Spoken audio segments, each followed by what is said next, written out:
Merry Christmas, everyone. Non TCG here, and I want to spend a little bit of time talking about how to sell Pokemon cards, platform fees, and ultimately what drives demand.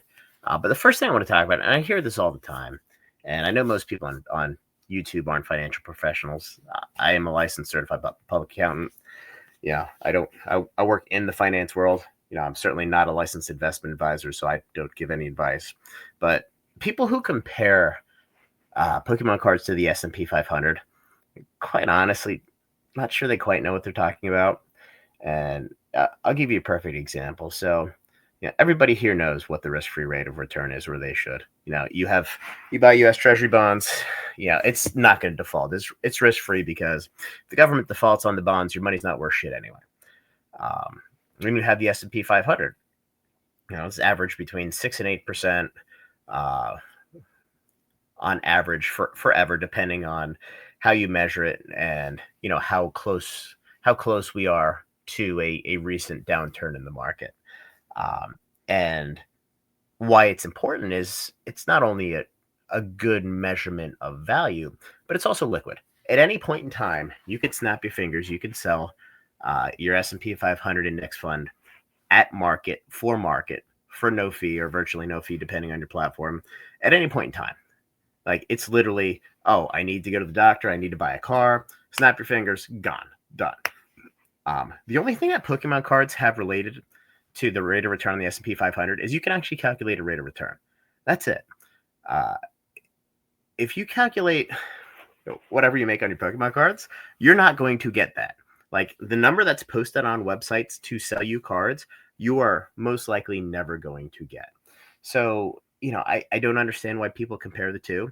They're not comparable in any way, shape, or form because, the S&P is infinitely liquid, and Pokemon cards and collectibles in general are infinitely illiquid. You have to find the right person at the right place at the right time who's interested in your card, and you may have somebody who's buying at 85%. You may have a store that's buying at 60%. If you need to sell your card at the snap of a finger, the odds of you getting full value is next to nothing. So, it bothers me a little bit because there's so many people out there that quote the two together, and they're completely unrelated. So, um, just my opinion as an educated financial professional in real life. But anyway, I digress. So let's move on to selling fees. So selling fees, and this video is a little bit more educational. Now, people bitch about how much they have to pay for TCG Player, eBay, etc. So I just want to walk through this, and this is kind of a reference for anybody. And I'll actually use this Excel sheet as my thumbnail. So if anybody wants to reference it at any point in time, they can.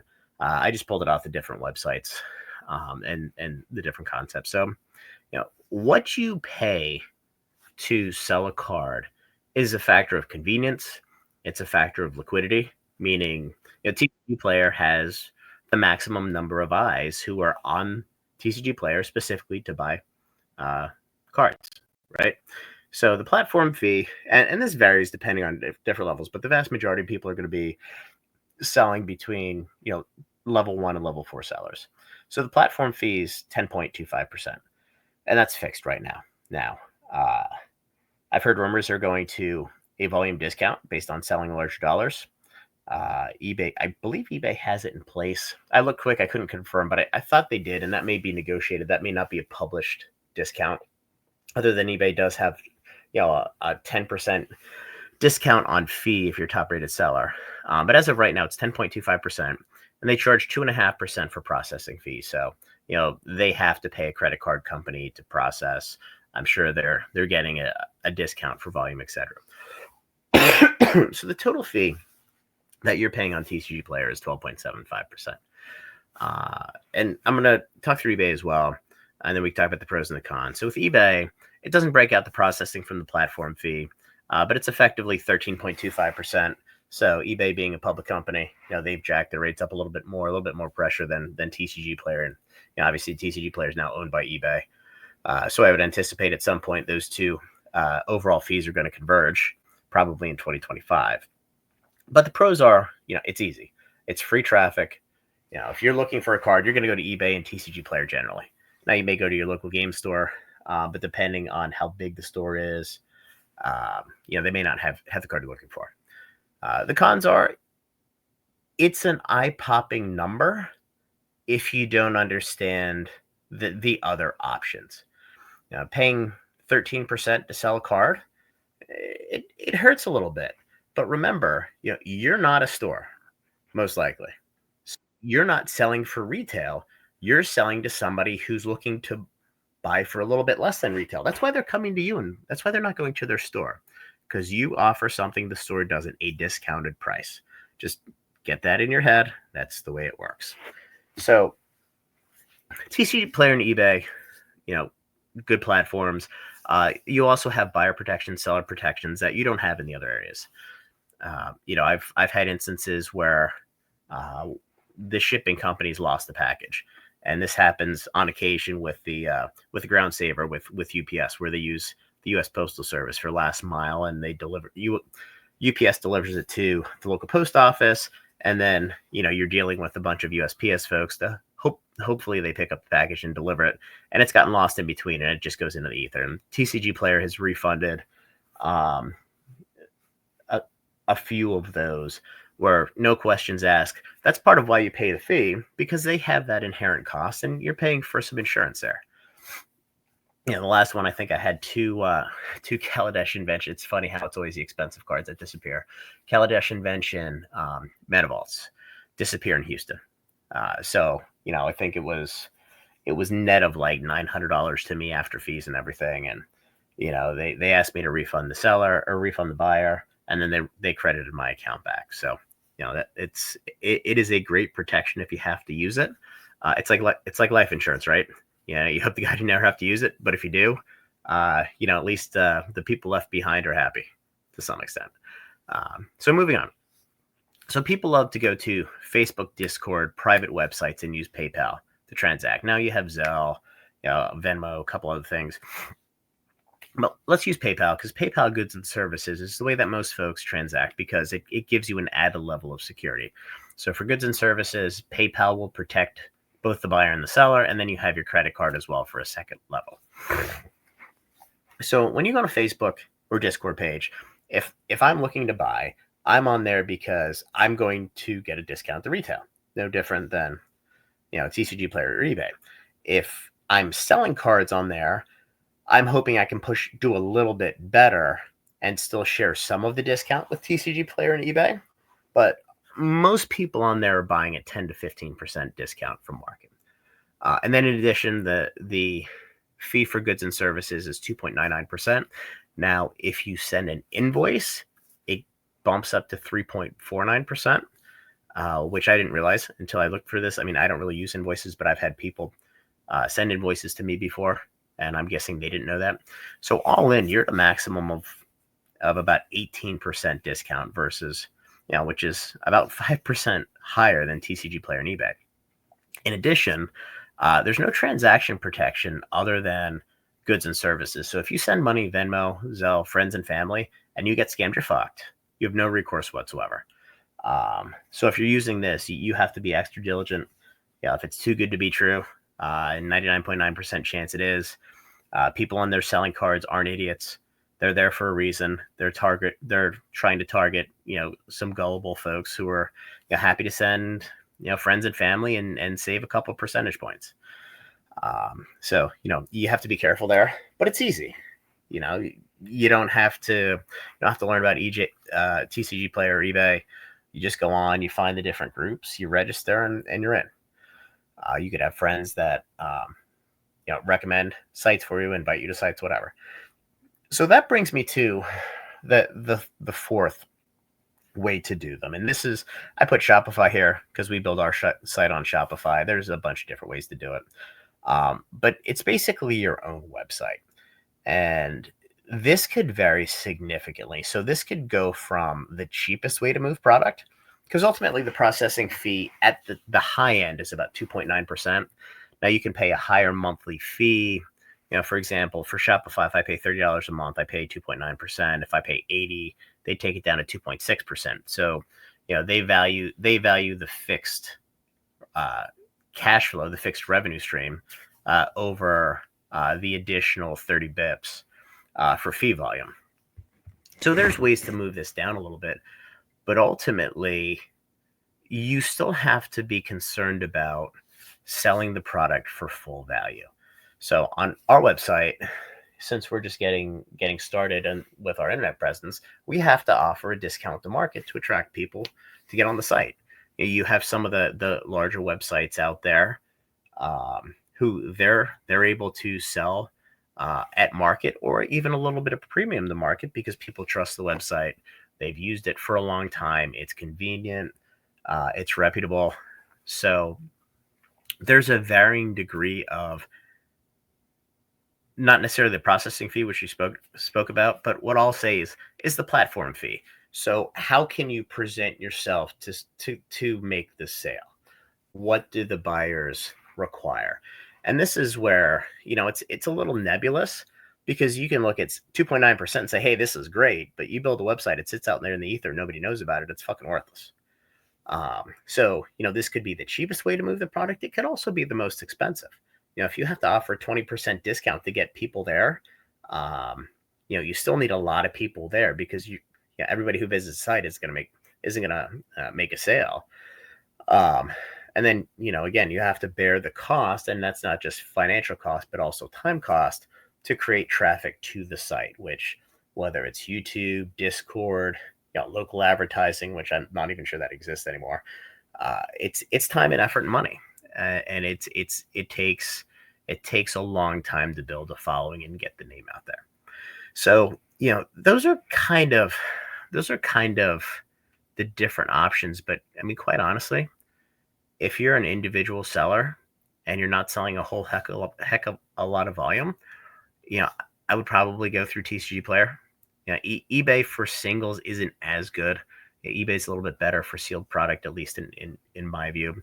And then, let's touch on the obvious one is are you going to get 1099 or not for tax purposes? And look, if you're registered as a store or even as a hobby, you can offset your sales with purchases, just manage it from a cash basis perspective, and you'll almost never have to pay any tax on it unless you liquidate your entire collection at some point in time. So not a big issue there. So the folks that point to Facebook or Discord saying, well, I kind of avoid tax, it's somewhat of a misnomer because ultimately you can offset your cash receipts from your sales with purchases that you're buying, and quite honestly, the dollars are going to be so small that the risk of audit is almost nothing from that perspective. Now, as it relates to, people have talked about the $20,000 rule, the $600 rule, whatever. So I'll give you a quick summary. So up until 2 years ago, there was about a $20,000 threshold where if you sold less than $20,000, you'd never get a 1099 from TCG Player or eBay. A, they didn't legally have to, and B, it's a fucking waste of time. They would just never do it. The Biden administration, not to get political, but they've really tried to turn the screws with the IRS on, focusing on the little people, if you will. They proposed a rule where anybody who sold more than $600 is going to get a 1099. Fortunately, Congress stepped in and said, hey, they didn't quite say it's a tax on the poor, but it's a tax on the little people. You guys should be going after the millionaires and billionaires, not the people trying to make a buck to make sure you can pay rent, buy groceries. So fortunately, that was delayed. However, they did pass a middle ground resolution. So in 2024, if you sell more than $5,000, you're going to get a 1099. Just know that when you're doing your tax return, you can offset your revenue with any product that you buy from any of these websites. So just keep your receipts. Just make sure you net it out to zero, and it'll be a non-issue for you.